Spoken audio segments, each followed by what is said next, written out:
자, 여러분 환영합니다. 오늘 다룰 내용에서는 데이터나 비즈니스 전략을 짤 때 우리를 헷갈리게 하는 아주 골치 아픈 녀석들, 바로 연구 변수들의 비밀을 속 시원하게 파헤쳐 볼 겁니다. 사실 우리 종종 단순하고 결함이 많은 인과관계 모델에 깜빡 속아서 엉뚱한 결정을 내릴 때가 있잖아요.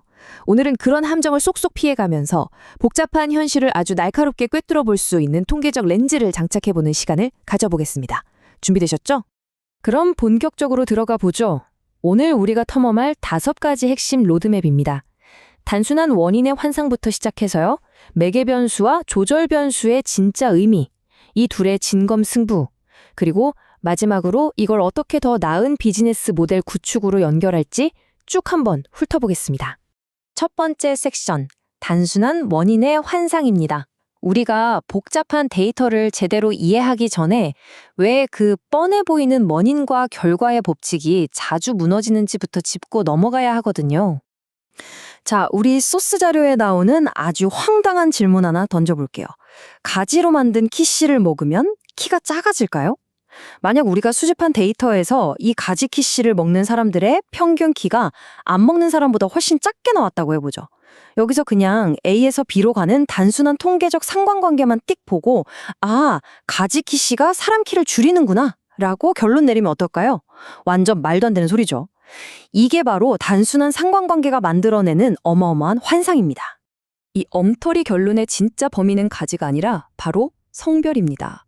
서구권 데이터에 따르면 이 가지 키씨는 주로 여성분들이 더 많이 소비하는 경향이 있거든요. 아시다시피 여성은 남성보다 평균 키가 작잖아요. 그러니까 데이터상으로는 마치 그 음식이 키를 작게 만드는 것처럼 둔갑해버린 거죠. 이렇게 우리 눈에 안 보이는 교란 변수를 놓치는 게 연구에서 얼마나 치명적인 결과를 낳았는지 아주 기가 막히게 보여주는 사례입니다. 자, 이제 진짜 깊은 이야기로 들어가기 전에 베이스 캠프 한번 다지고 갈게요. 우리가 조작하는 원인이 독립 변수, 그 결과로 나오는 게 종속 변수라는 건 다들 아실 겁니다. 근데 진짜 문제는요, 우리가 아예 측정조차 하지 않은 수많은 가외 변수들, 즉 외부 요인들이 곳곳에 숨어 있다는 거예요. 설문조사할 때 매사 긍정적인 행복한 해리랑 늘 우울한 대비의 성향 차이가 결과에 편향을 주는 것처럼 말이죠. 이런 걸 꽉 잡지 않으면 우리 데이터는 그냥 오염돼 버리는 겁니다. 두 번째 섹션 매개 변수입니다. 결함 있는 모델을 고치는 첫 번째 해결책, 즉 생성 기제가 어떻게, 왜, 그리고 어떻게를 설명하는지 넘어가 보죠. 매개 변수는 단순한 통계적 관계를 넘어서 출발선과 결승선 사이를 이어주는 아주 탄탄한 다리 역할을 합니다. A가 B를 유발했다고 할 때 도대체 왜, 그리고 어떻게 그런 결과가 나왔는지 그 속사정을 낱낱이 설명해주는 핵심 키워드인 셈이죠. 그럼 이게 어떻게 확장되는지 심리학 연구 사례로 한번 빌드업 해볼까요? 1단계, 특정 언어 능력이 부족한 사람이 있습니다. 그리고 3단계, 이 사람들은 자신감이 낮게 나타나요. 근데 그 사이에 무슨 일이 있었던 걸까요? 언어 능력이 부족하니까 사람들과 말할 때 수줍음을 타게 되고 바로 이 수줍음이라는 매개 변수가 결국 낮은 자신감을 끌어내는 거죠. 어때요? 1단계부터 3단계까지 인과관계 사슬이 아주 찰떡같이 연결되죠? 개념을 아예 세게 받기 위해서 상담 연구 분야 예시를 하나 더 빠르게 써볼게요. 사회 경제적 지위가 높은 사람들이 치료 참석률도 높습니다. 왜 그럴까요? 돈이 마법처럼 사람을 병원으로 순간 이동시켜 주나요? 아니죠. 부유함이 자동차에 대한 접근성을 높여주고 바로 그 차가 환자를 진료소로 데려다 주는 겁니다. 여기서 자동차 접근성이 아주 완벽한 매개 변수가 되는 겁니다. 세 번째 섹션, 조절 변수입니다. 자, 이제 왜를 설명하는 다리에서 언제를 조절하는 볼륨 다이얼로 기어를 한번 바꿔두겠습니다. 조절 변수는 아까 본 매개 변수랑 완전 다른 녀석입니다. 이 친구는 결과를 직접 만들어내는 원인이 아니에요. 대신에 이 인과관계 법칙이 도대체 언제 혹은 누구에게 적용되는지를 깐깐하게 따지는 역할을 합니다. 한마디로 두 변수 사이의 관계 볼륨을 확 키웠다가 팍 줄였다가 심지어 방향을 아예 반대로 틀어버리기도 하는 거죠.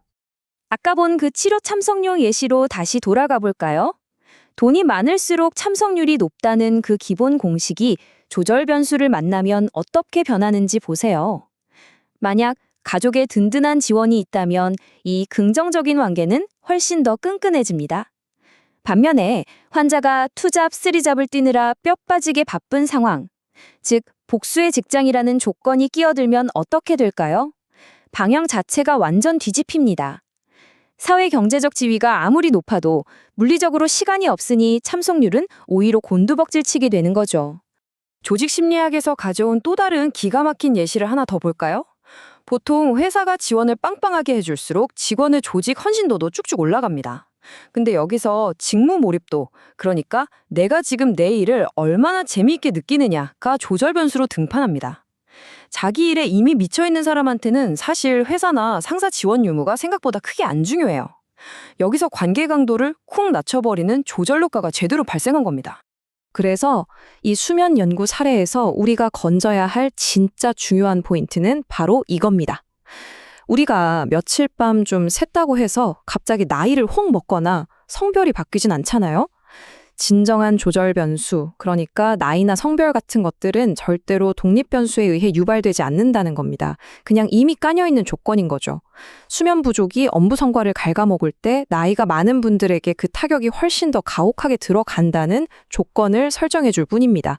네 번째 섹션, 드디어 매개 변수 대 조절 변수, 진검승부 시간입니다. 이 둘의 헷갈리는 차이를 머릿속에 완벽히 세팅해 드리죠. 자, 그럼 이 두 규칙을 딱 옆에 두고 비교해 볼까요? 매개 변수는 무조건 독립 변수 때문에 발생하는 인과적 결과물이어야 하고 왜, 그리고 어떻게를 설명합니다. 잠을 못 자니까 집중력 저하가 오고 그게 성과를 떨어뜨리는 것처럼요. 반면 조절 변수는요, 이건 언제나 누구에게를 설명하는 겁니다. 수면 부족이 내 나이를 바꾸지 못하는 것처럼 결코 독립 변수의 결과가 되어선 안 됩니다. 이 두 개념이 충돌하는 지점을 확실히 짚어두시면 앞으로 헷갈릴 일은 절대 없으실 겁니다. 자, 드디어 마지막 5번째 섹션입니다. 더 나은 비즈니스 모델 구축하기. 지금까지 배운 통계 이론을 실제 비즈니스 정글에 한번 떨어뜨려 보겠습니다. 세상의 모든 모델은 틀렸다. 왜냐하면 현실을 지나치게 추상화하기 때문이다. 1976년에 통계학자 박수 교수가 남긴 이 뼈 때리는 명언 들어보셨나요? 우리가 사는 현실, 비즈니스 세계는 진짜 머리 아플 정도로 복잡하거든요. 하지만 올바른 매개 변수와 조절 변수만 모델에 제대로 싹 끼워 넣어도 이 거친 현실에서 살아남을 수 있는 꽤나 유용한 지도를 얻을 수 있습니다. 현대의 연구자들이 비즈니스를 분석할 때 어떻게 하는지 아시나요? 제품이나 프로세스 혁신이 기업의 재무적 성과나 고객 만족도에 단순히 직선으로 쫙 영향을 준다고 생각하지 않습니다. 그 사이에 얼마나 다층적이고 복잡한 과정들이 숨어 있는지 이 균형 성과표를 활용한 촘촘한 모델을 통해서 아주 훌륭하게 짚어내고 있죠. 오늘 소스 중 하나인 나머지 논문을 보면 이 상황을 아주 명확하게 요약해 줍니다. 왜 뻔한 비즈니스 모델들이 실전에서 번번이 박살날까요? 너무 단순하기 때문이에요. 이럴 때만 혹은 이 과정을 거쳐야만 작동한다는 중요한 조절, 매개 요인들을 싹 다 무시해버리니까요. 이런 디테일이 빠진 모델은 뼈대만 남아서 결국 실제 기업에서 터져나오는 진짜 문제들을 하나도 해결하지 못하게 되는 겁니다. 자, 이제 여러분 스스로에게 던져볼 좀 도발적인 질문으로 마무리해보겠습니다.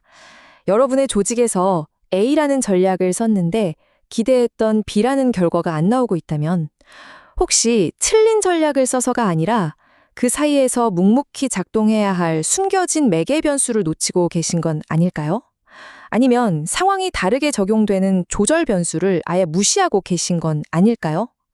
오늘 우리가 같이 장착한 이 새로운 렌즈를 여러분의 일상과 프레임워크에 꼭 한번 들이대 보셨으면 좋겠습니다.